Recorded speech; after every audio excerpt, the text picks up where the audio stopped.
ನಮಸ್ಕಾರ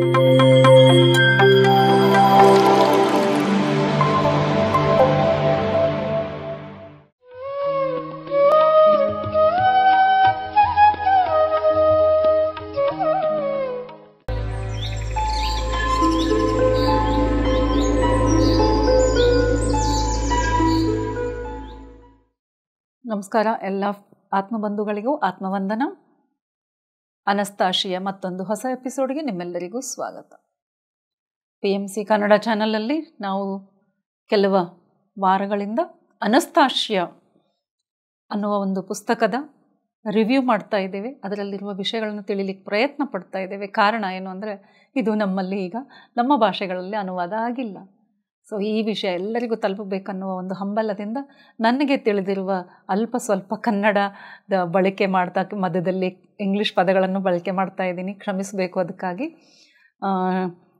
ಶುದ್ಧವಾಗಿ ಓನ್ಲಿ ಕನ್ನಡದಲ್ಲಿ ನನಗೆ ಹೇಳಲಿಕ್ಕೆ ನನ್ನ ವೊಕ್ಯಾಬ್ಯುಲರಿ ಅಷ್ಟು ಸ್ಟ್ರಾಂಗ್ ಇಲ್ಲ. ಸೊ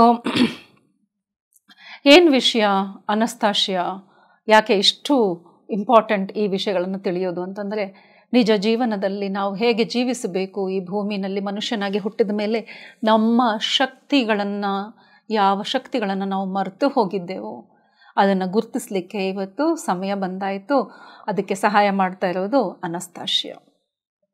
ಅವಳ ಮಾತುಗಳನ್ನು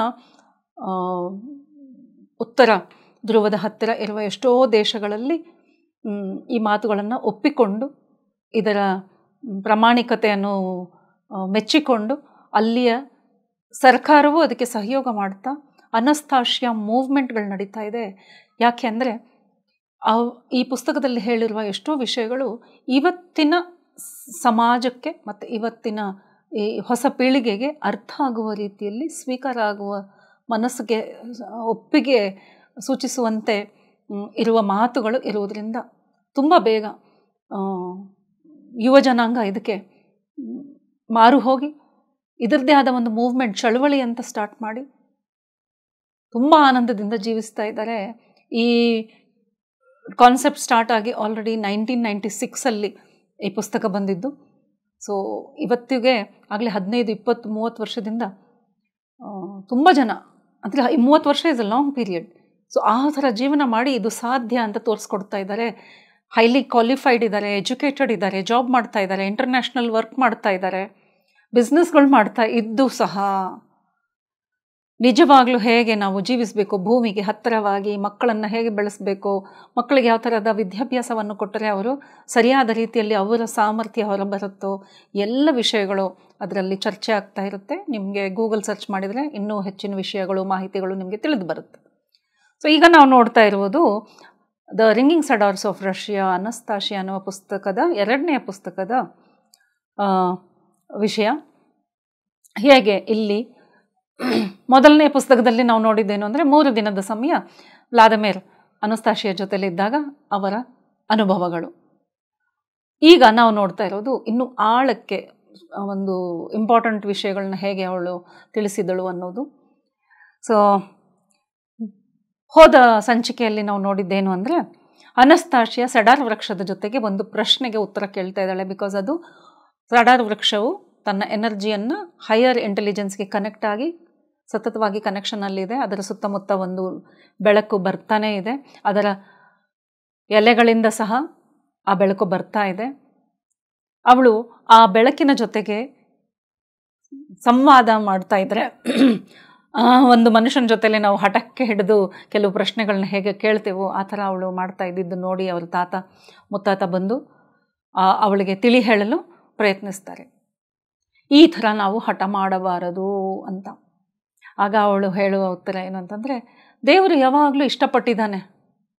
ಆ ಇಂಟೆಲಿಜೆನ್ಸ್ ಏನಿದೆಯೋ, ಯಾವುದಕ್ಕೆ ನಾವು ದೇವರು ಅಂತ ಹೆಸರಿಡ್ಬೋದು, ಆ ಹೈಯರ್ ಇಂಟೆಲಿಜೆನ್ಸ್ ಮನುಷ್ಯನ ಜೊತೆಯಲ್ಲಿ ಸಂವಾದ ಮಾಡುವಾಗ ಕಮ್ಯುನಿಕೇಷನ್ ಮಾಡುವುದು ಅವನಿಗೆ ಇಷ್ಟವಾದದ್ದಾಗಿದೆ.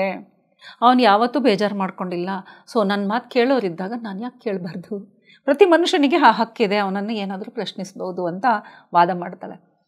ಆಗ ಅವ್ರ ತಾತ ಅವಳಿಗೆ ಬುದ್ಧಿ ಮಾತನ್ನು ಹೇಳಿ, ಸೊ ಇದೊಂದು ಒಂಥರ ತಾತ ಮೊಮ್ಮಕ್ಕಳ ಮಧ್ಯದಲ್ಲೇ ಇರುವ ಪ್ರೀತಿ, ಅದನ್ನು ಒಂದು ಸ್ವಲ್ಪ ಇಲ್ಲಿ ಎಕ್ಸ್ಪ್ಲೇನ್ ಮಾಡಲಾಗಿದೆ. ನಿನ್ನ ಮಾತು ಕೇಳಲ್ವಾ, ಇರು ನಿನಗೆ ಕೊಡ್ತೀನಿ ಅಂತ ಹೇಳ್ಬಿಟ್ಟು ಅವ್ರು ಕೋಲ್ ತೊಗೊಂಡು ಒಡೆಯೋ ಥರ ಹೋಗೋದು, ಅವಳು ಓಡಿ ಓಡಿ ಹೋಗೋದು, ಅದನ್ನೆಲ್ಲ ಇಲ್ಲಿ ವರ್ಣಿಸಲಾಗಿದೆ. ಇದೆಲ್ಲವನ್ನು ವ್ಲಾಡಿಮಿರ್ ಮಾಡ್ತಾ ಇದ್ದಾರೆ.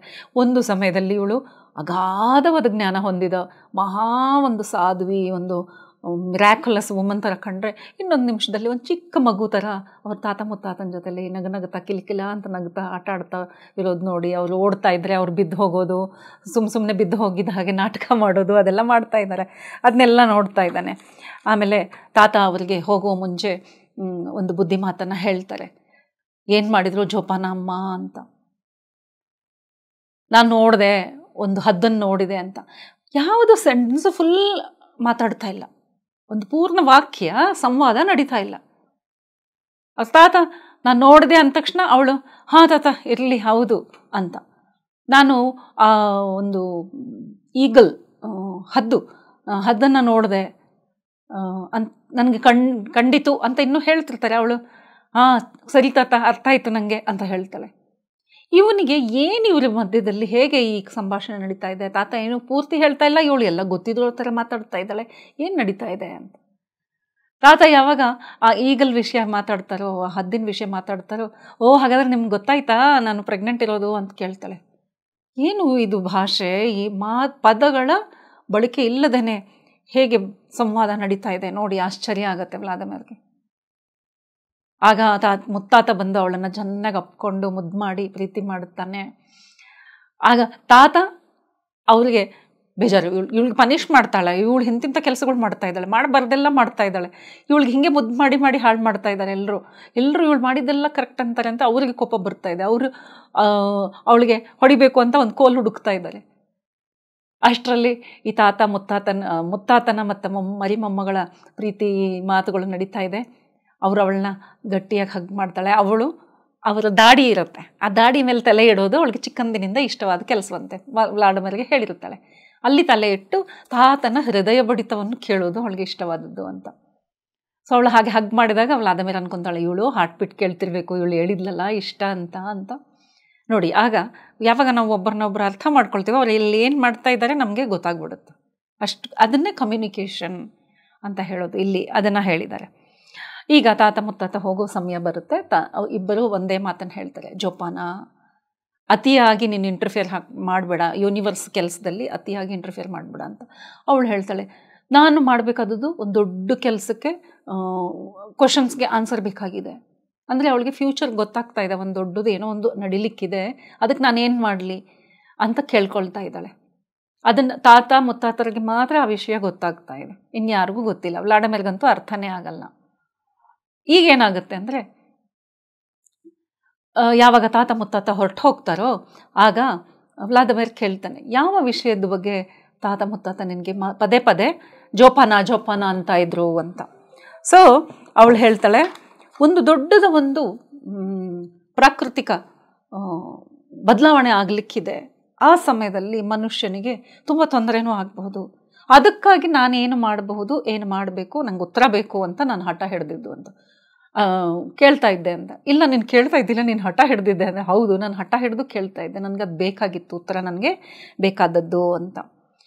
ಹಾಗಿದ್ರೆ ನಾವು ಪ್ರಾಕೃತಿಕ ಹ್ಯಾಪನಿಂಗ್ಸ್ ಅವ್ರ ಇನ್ಸಿಡೆಂಟ್ಸ್ನಲ್ಲಿ ಇಂಟರ್ಫಿಯರ್ ಮಾಡಿದಾಗ ಆಗಲ್ವಾ, ನಾವು ಮಾಡಬಾರ್ದಲ್ವಾ ಅಂತ ಕೇಳ್ತಾನೆ.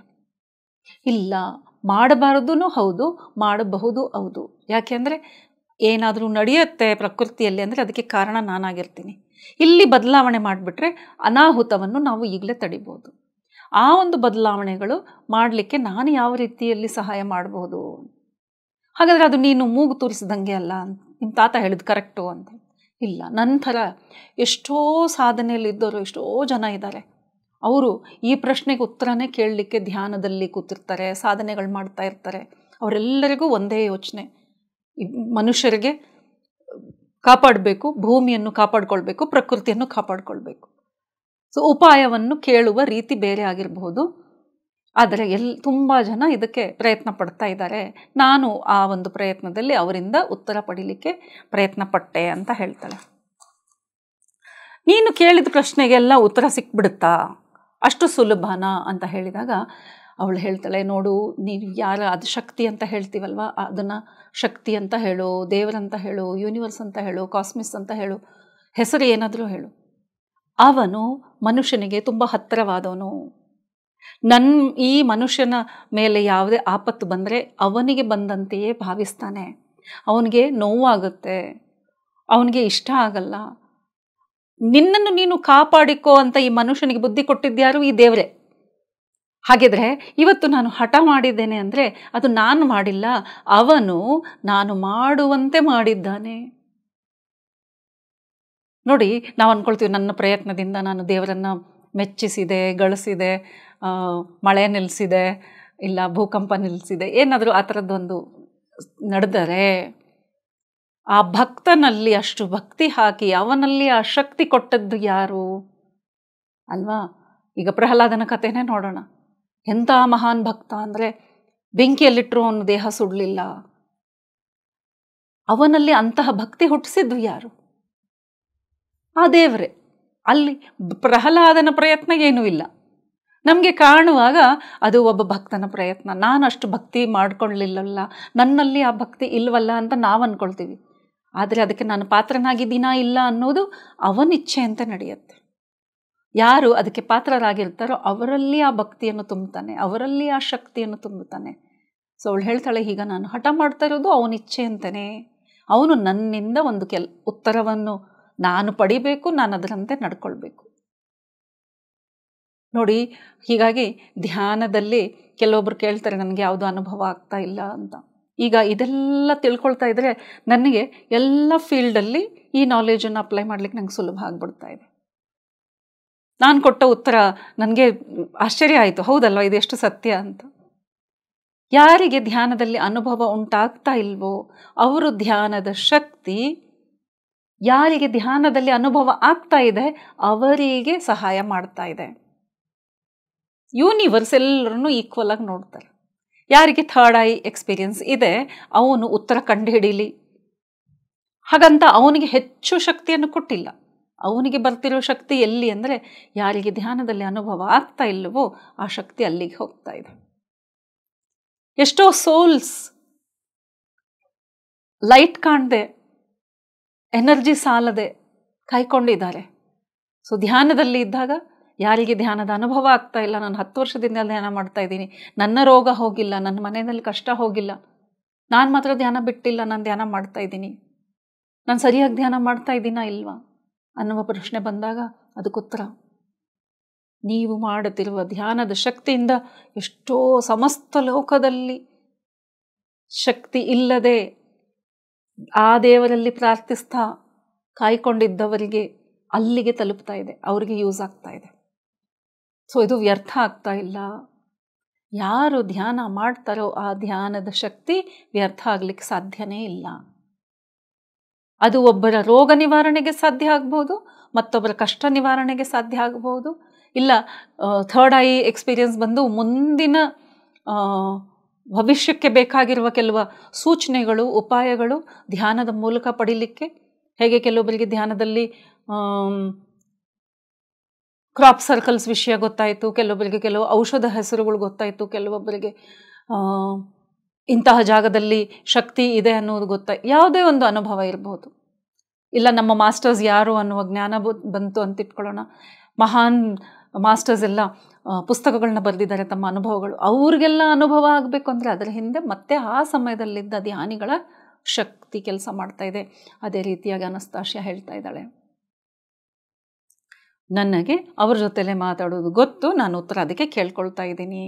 ಯಾಕೆಂದರೆ ನನ್ನಿಂದ ಮುಂದೆ ಆಗಬೇಕಾದ ಕೆಲಸ ತುಂಬ ಇದೆ. ಇಂಟರ್ಫಿಯರ್ ಮಾಡಬಾರ್ದು, ಏನು ನಡೀತಾ ಇದೆ ಅದು ನಡೀಲಿ ಅಂತಂದರೆ ದೇವರು ಪನಿಷ್ ಮಾಡೋರಿಗೆ ಮಾಡಲಿ ಬಿಡು ಅಂತಾನೆ ವ್ಲಾದಿಮಿರ್. ಅವಾಗ ಅನಸ್ತಾಶಿಯಾ ಹೇಳ್ತಾಳೆ, ದೇವರು ಎಂಥ ಕರುಣಾಮಯಿ ಅಂದರೆ ಅವನು ಯಾರಿಗೂ ಪನಿಷ್ ಮಾಡಲ್ಲ, ಅವನು ಎಕ್ಸ್ಪೆಕ್ಟ್ ಮಾಡ್ತಾ ಇದ್ದಾನೆ ಅಷ್ಟೇ ನಿಮ್ಮಿಂದ, ನೀನು ಕೇಳು ನಾನು ಹೇಳ್ತೀನಿ, ನಾನು ಇಲ್ಲಿದ್ದೀನಲ್ಲ ಅಂತ. ಜಸ್ಟ್ ಲೈಕ್ ಸ್ಕೂಲ್ ಟೀಚರ್ಸು, ಆ ಟೀಚರ್ಗೆ ಯಾರು ಫೇಲ್ ಆಗೋದು ಇಷ್ಟ ಇಲ್ಲ. ಅವ್ರು ವೆಯ್ಟ್ ಮಾಡ್ತಾ ಇರ್ತಾರೆ, ಬಂದು ನನಗೆ ಡೌಟ್ ಇದ್ದರೆ ಕೇಳಲಿ, ನಾನು ಇದ್ದೀನಿ ಇಲ್ಲಿ ಹೆಲ್ಪ್ ಮಾಡೋಕ್ಕೆ ಅಂತ. ಯಾರು ಹೆಲ್ಪ್ ಕೇಳಲ್ವೋ ಅವ್ರು ಫೇಲ್ ಆಗ್ತಾರೆ. ಅವಳಿಗೆ ದುಃಖ ಆಗುತ್ತೆ, ಟೀಚರ್ಗೆ ದುಃಖ, ಯಾಕಂದರೆ ಹೇಳ್ಕೊಟ್ಟಿದ್ದ ಪಾಠ ಎಲ್ರಿಗೂ ಸಮನಾಗಿ ಹೇಳಿಕೊಟ್ಟು ಎಲ್ಲರಿಗೂ ಸಮನಾಗಿ ಅರ್ಥ ಆಗುವಂತೆ ಹೇಳಿದ್ದು. ಡೌಟ್ ಬಂದಾಗ ನನ್ನ ಹತ್ರ ಬರಲಿ ಅನ್ನುವ ಆಪ್ಷನ್ನು ಓಪನ್ ಇಟ್ಟು, ನೀನು ಬರದೇ ಹೋದರೆ, ಫೇಲ್ ಆದರೆ ಯಾರಿಗೆ ದುಃಖ? ಆ ದೇವರಿಗೆ ದುಃಖ. ನಾವು ಅಂದ್ಕೊಳ್ತೀವಿ ಟೀಚರ್ ಫೇಲ್ ಮಾಡಿದರು ಅಂತ. ಟೀಚರ್ ಯಾರಿಗೂ ಪನಿಷ್ ಮಾಡಲ್ಲ, ಹಾಗೆಯೇ ಆ ದೇವರು ಯಾರಿಗೂ ಪನಿಷ್ ಮಾಡಲ್ಲ ಅಂತ ಅನಸ್ತಾಶಿಯ ಹೇಳ್ತಾಳೆ. ಅವನೆಲ್ಲರಿಗೂ ಸಮಾನವಾದ ಜ್ಞಾನ ಕೊಟ್ಟಿದ್ದಾನೆ. ಯಾರು ಹೆಚ್ಚು ಪ್ರಯತ್ನ ಪಟ್ಟು ಇನ್ನೂ ಪ್ರಶ್ನಿಸಿ ವಿಷಯಗಳನ್ನ ತಿಳ್ಕೊಳ್ತಾರೋ ಅವರಿಗೆ ಆನಂದ ಆಗುತ್ತೆ. ಯಾಕೆಂದರೆ ಅವರು ಆನ್ಸರ್ ಪಡೆದಿರುವ ಆನ್ಸರಿಂದ ಮತ್ತೆಲ್ಲರಿಗೂ ಉಪಯೋಗ ಆಗುವಂಥ ಯಾವುದೋ ಒಂದು ಹೆಜ್ಜೆಯನ್ನು ಅವರು ಇಡ್ತಾರೆ. ತುಂಬ ಸೀಕ್ರೆಟ್ ಇದು. ನಾವು ಈ ವಿಷಯ ಚರ್ಚೆ ಮಾಡ್ತಾ ಇದ್ದರೆ ಕೆಲವೊಬ್ಬರಿಗೆ ಇದರಲ್ಲಿರುವ ಅರ್ಥ ಆಗದೆ ಹೋಗಬಹುದು. ಸೊ ದಯವಿಟ್ಟು ಬೇಜಾರು ಮಾಡ್ಕೊಳ್ಬೇಡಿ. ಮತ್ತೆ ಸ್ವಲ್ಪ ದಿನ ಬಿಟ್ಟು ಈ ಎಪಿಸೋಡನ್ನು ನೋಡಿದಾಗ ಇಲ್ಲಿ ಹೇಳ್ತಿರುವ ಮಾತು ಯಾವ ವಿಷಯವಾಗಿದೆ ಅನ್ನೋದು ನಮ್ಮ ಗಮನಕ್ಕೆ ಬರುತ್ತೆ. ಯಾಕೆ ಅಂದರೆ ಇನ್ನು ಮೇಲೆ ಅನಸ್ತಾಶಿಯ ಹೇಳುವುದೆಲ್ಲ ಗೂಢಾರ್ಥ ತುಂಬಿದ ಮಾತುಗಳು. ನಾನು ಇಲ್ಲಿ ಇಂಗ್ಲೀಷ್ನಲ್ಲಿ ಎಷ್ಟು ವರ್ಡ್ಸ್ ಇದೆಯೋ ಅದನ್ನು ಲಿಟ್ರಲ್ಲಿ ನಾನು ಟ್ರಾನ್ಸ್ಲೇಟ್ ಮಾಡಿ ಹೇಳಿದರೆ ಅದಕ್ಕೆ ಯಾವ ಅರ್ಥನೂ ಇರಲ್ಲ. ಹೀಗಾಗಿ ನಾನು ಎಕ್ಸಾಕ್ಟ್ ವರ್ಡ್ಸನ್ನು ಇಲ್ಲಿ ಹೇಳಲಿಕ್ಕೆ ಸಾಧ್ಯವಿಲ್ಲ. ಇಲ್ಲಿರುವ ಭಾವವನ್ನು ಮಾತ್ರ ನಾನು ನಿಮ್ಮವರೆಗೆ ತಲುಪಿಸ್ಲಿಕ್ಕೆ ಸಾಧ್ಯ ಆಗ್ತಾ ಇದೆ.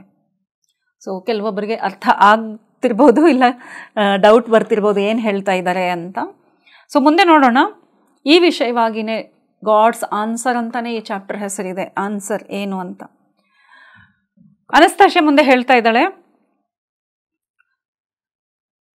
ದೇವರು ನಮ್ಮ ಜೊತೆಲಿ ಕಮ್ಯುನಿಕೇಟ್ ಹೇಗೆ ಮಾಡ್ತಾನೆ ಅಂತ. ತುಂಬ ಚೆನ್ನಾಗಿದೆ. ದೇವರು ನಮ್ಮ ಜೊತೆಯಲ್ಲಿ ನನ್ನನ್ನು ಕೇಳು ಅಂತ ಹೇಗೆ ಹೇಳ್ತಾನೆ. ನಾನೇನೋ ಎಕ್ಸಾಂಪಲ್ ಕೊಟ್ಟೆ, ಟೀಚರ್ ಹೇಳಿದ್ದಾರೆ ಡೌಟ್ ಇದ್ದರೆ ಕೇಳ್ರಿ ಅಂತ. ಹಾಗಿದ್ರೆ ದೇವರು ಯಾವ ರೀತಿ ನಮ್ಮಿಂದ ಕೇಳ್ತಾನೆ ಅಂದರೆ ಪೇನ್ ಅಂತ ಹೇಳ್ತಾಳೆ ಅನಸ್ತಾಶಿಯ. ನೋವನ್ನು ಕೊಟ್ಟು, ನೋವು ಮತ್ತು ರೋಗಗಳು ಮನುಷ್ಯ ಮತ್ತು ಆ ದೇವರ ಮಧ್ಯದಲ್ಲಿ ಸಂಭಾಷಣೆ ಮಾಡುವ ಲ್ಯಾಂಗ್ವೇಜ್, ಕಮ್ಯುನಿಕೇಷನ್ ಆಗುವ ಲ್ಯಾಂಗ್ವೇಜ್ ಪೇನ್ ಅಂತ ಹೇಳ್ತಾಳೆ. ಆದರೆ ನಾವೇನು ಮಾಡ್ತಾ ಇದ್ದೀವಿ, ಪೇನಲ್ಲಿದ್ದಾಗ ನಮ್ಗೆ ಉತ್ತರ ಸಿಗುತ್ತೆ ಅಂತ ಗೊತ್ತಿದ್ದರೂ ನಾವು ಪೇನಿಂದ ಬೇಗನೆ ಬಿಡುಗಡೆ ಹೊಂದಲು ಆದಷ್ಟು ಬೇಗ ಪೇನ್ ಕಿಲ್ಲರ್ಸ್ ತೊಗೊಂಡ್ಬಿಡ್ತೀವಿ. ಸೊ ಆ ಕಮ್ಯುನಿಕೇಷನ್ ಅಲ್ಲಿಗೆ ನಿಂತು ಹೋಗುತ್ತೆ. ನೀನು ಯಾವಾಗ ಪೇನಲ್ಲಿ ಇರ್ತೀಯೋ ನಿನಗೆ ಆ ದೇವರು ಹೇಳಬೇಕಾದ ಉತ್ತರ ಸಿಗುತ್ತೆ ಅಂತ ಹೇಳ್ತಾ ಇದ್ದಾಳೆ. So you take pain killers.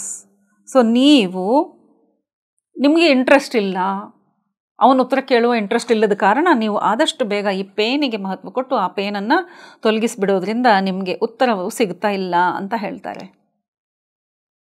So ಮನುಷ್ಯ ಮೊದಲು ಕಮ್ಯುನಿಕೇಷನ್ ಮಾಡುವುದನ್ನು ಕಲಿಬೇಕು ಆ ಶಕ್ತಿಯ ಜೊತೆಗೆ. ಆ ಶಕ್ತಿಯ ಜೊತೆಗೆ ಕಮ್ಯುನಿಕೇಷನ್ ಅಂದರೆ ಯಾಕೆ ಬಂತು, ಎಲ್ಲಿಂದ ಬಂತು, ನನ್ನ ಶರೀರದಲ್ಲಿ, ನನ್ನ ಮನಸ್ಸಿನಲ್ಲಿ, ನನ್ನ ಸೈಕಾಲಜಿಯಲ್ಲಿ, ಅಂದರೆ ಕರ್ಮ ಸಿದ್ಧಾಂತ, ವಾಕ್ಕ್ಷೇತ್ರ ಎಲ್ಲವನ್ನು ಅರ್ಥ ಮಾಡಿಕೊಳ್ಳೋದು.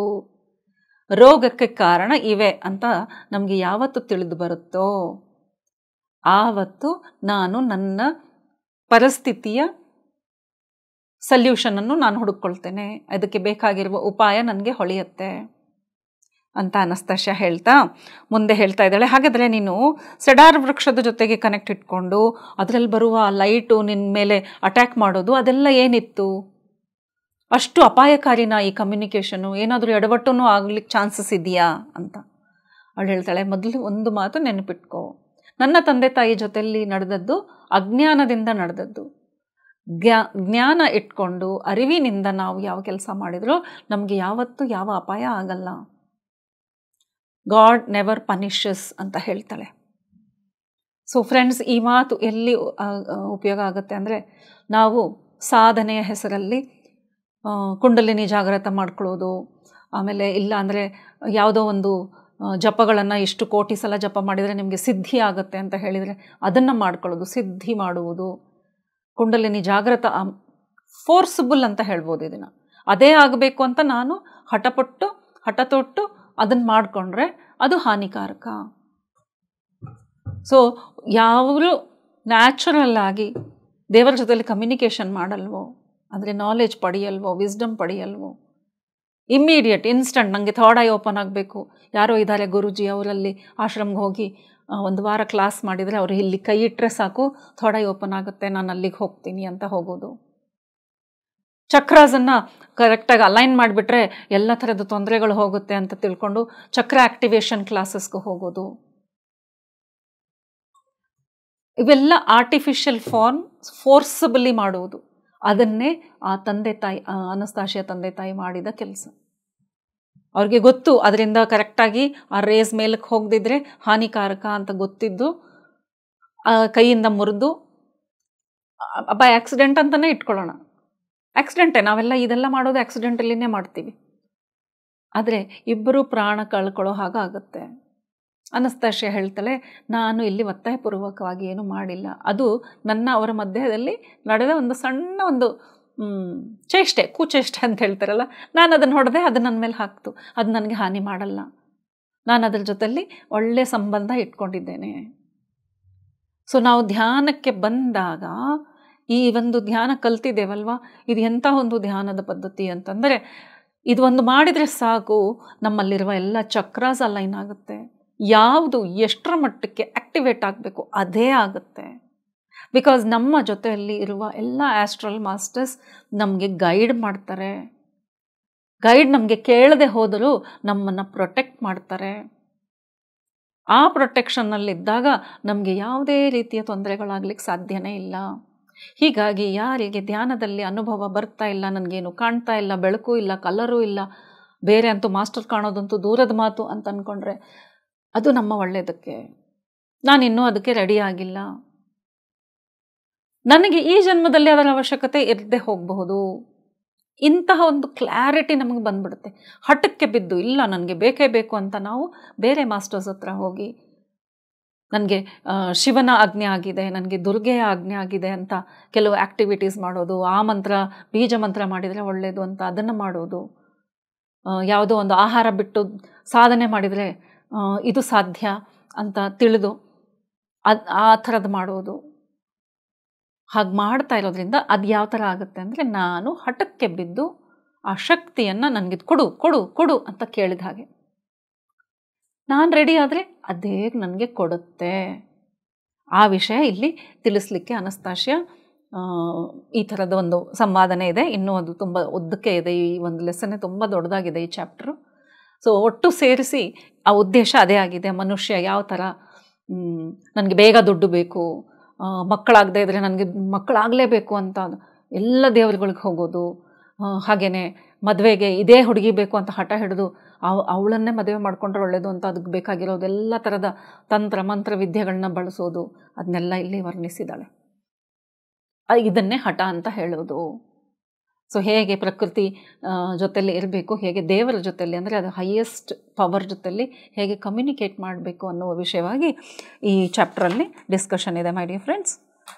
ಸೊ ಇವತ್ತಿಗೆ ಈ ಒಂದು ಡಿಸ್ಕಷನನ್ನು ಇಲ್ಲಿಗೆ ನಿಲ್ಲಿಸ್ತಾ, ಮುಂದಿನ ಎಪಿಸೋಡಲ್ಲಿ ಮತ್ತೆ ನಾವು ಭೂಮಿಯ ಜೊತೆಯಲ್ಲಿ ಸಂಪರ್ಕದಲ್ಲಿ ಇದ್ಕೊಂಡ ಫಾರ್ಮರ್ಸ್ ವಿಷಯದಲ್ಲಿ ಮತ್ತೆ ವಾಪಸ್ ಬರೋಣ. ಹೇಗೆ ಅನಸ್ತಾಶಿಯ ಅವರ ವಿಷಯವಾಗಿ ಹೇಳ್ತಾ ಇದ್ದಾಳೆ, ಅವ್ರ ಜೀವನ ಹೇಗೆ ಅದರಲ್ಲಿ ಏನು ಬದಲಾವಣೆಗಳು ಮಾಡಲಿಕ್ಕೆ ಅವಳು ಪ್ರಯತ್ನ ಪಡ್ತಾ ಇದ್ದಾಳೆ ಅನ್ನುವ ವಿಷಯದಲ್ಲಿ ಚರ್ಚೆ ಇರುತ್ತೆ. ಸೊ ತಪ್ಪದೆ ಮುಂದಿನ ಎಪಿಸೋಡ್ಸ್ಗೆ ಜಾಯಿನ್ ಆಗಿ. ಇವತ್ತಿನ ಎಪಿಸೋಡ್ ಇಲ್ಲಿಗೆ ಮುಕ್ತಾಯಗೊಳಿಸ್ತಾ ನಿಮ್ಮೆಲ್ಲರಿಗೂ ಹೃದಯಪೂರ್ವಕ ಧನ್ಯವಾದಗಳನ್ನು ಸೂಚಿಸ್ತಾ ಇದ್ದೇನೆ. ಅನಸ್ತಾಶಿಯಾಗೆ ಇಷ್ಟೊಂದು ರೆಸ್ಪಾನ್ಸ್ ಕೊಡ್ತಾ ಇರೋದಕ್ಕೆ ಹೃದಯಪೂರ್ವಕ ಧನ್ಯವಾದ. ಹಾಗೆಯೇ PMC ಕನ್ನಡ ಚಾನಲ್ಗೂ ಸಬ್ಸ್ಕ್ರೈಬ್ ಮಾಡಿ, ಲೈಕ್ ಮಾಡಿ, ಶೇರ್ ಮಾಡಿ. ಫ್ರೆಂಡ್ ಸರ್ಕಲ್ಸ್ಗೆಲ್ಲ ಇಂಪಾರ್ಟೆಂಟ್ ಟಾಪಿಕ್ಸ್ ಡಿಸ್ಕಷನ್ಸ್ ಇಲ್ಲಿ ನಡೀತಾ ಇರುತ್ತೆ ಅಂತ ಹೇಳ್ತಾ, ಥ್ಯಾಂಕ್ ಯು ವೆರಿ ಮಚ್. ಇವತ್ತಿನ ಎಪಿಸೋಡನ್ನು ಇಲ್ಲಿಗೆ ಮುಕ್ತಾಯಗೊಳಿಸೋಣ. ನಮಸ್ಕಾರ.